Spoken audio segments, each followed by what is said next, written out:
Hey, what's going on, my dudes? Welcome to the video today. I just want to give you guys a quick rundown on how I do my 90s. I get asked about this a lot. It's something that's becoming more and more relevant in Fortnite as more and more people improve drastically at the game.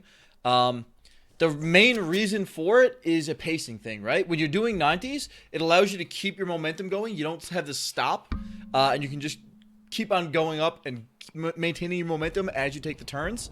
It's pretty easy to understand. It rivals like kind of the classic way that people used to do build battles, which is 180s, which basically means that you would go up and you do a spin around, but with a 90, it allows you to keep your momentum going upwards.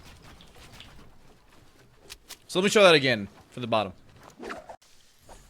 So there's basically two ways you can do your 90s. There's doing it with no floor, so in slow motion, or I'll do it slowly. You're gonna go wall, wall, floor, ramp. You can also do it with no floors, which is you're basically just gonna go wall, wall, ramp. All right, both ways are pretty good. I would say that doing it with the ramp method is harder. It burns a little bit less mats. Basically, you don't have to throw it on a floor for each individual turn. So every single time you take a turn, you burn 10 less wood or whatever if you're doing them without floors. So definitely something you want to work on early game. And if you're just playing in a mat constricted mode like a tournament, you might want to try and get good at doing the no floor turns.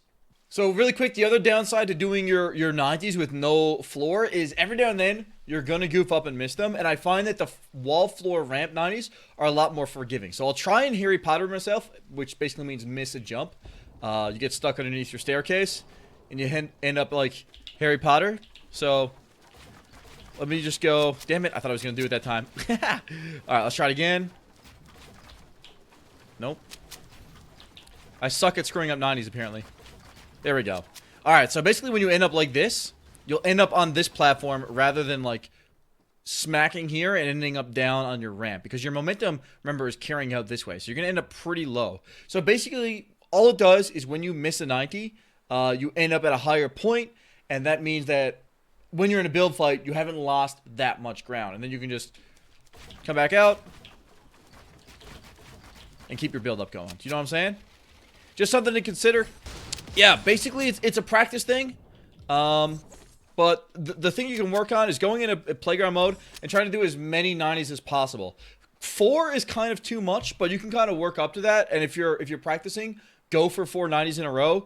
Triple is probably all you really want to go for in a game, because the main component, once you kind of learn that as you're going up for your 90, you just got to stick to the outside of the ramp, it gets to be pretty easy, right? The main component is your jump fatigue, because you're jumping every single time you take a turn. And as you jump, it burns you out. And that is going to drastically decrease your speed in a build fight. So basically that's pretty much all there is to manage. 90s are not that hard of a skill. You just got to dedicate some time going into playground mode and working on them. So I'll show it again, but this time I'll go to the left. So again, we're going all the way over to the side of the ramp.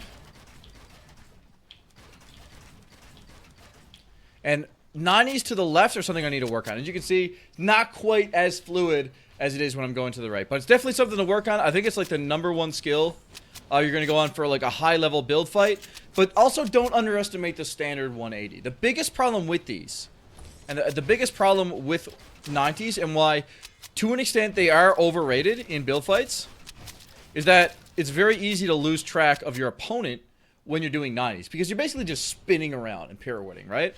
When you're doing 180, say you're in a build fight, it's really easy to maintain knowledge of like the direction your guy's fighting in, the guy you're fighting is in, right? Because you get a lot of visuals, a lot less time spinning on during your ramp up, and more time actually kind of looking at where the other person in the build fight is, which is always a really important and a drastically underrated skill. But yeah, dudes, I hope you guys find this video helpful. 90s are definitely not something new at all. Definitely didn't come up with this. There's a lot of freaks who are way better at 90s, just dropping quad 90s in pubs all day. But it's definitely something to work on, and people ask about it constantly, so here are my 90s. Here's how I do them. Bless up.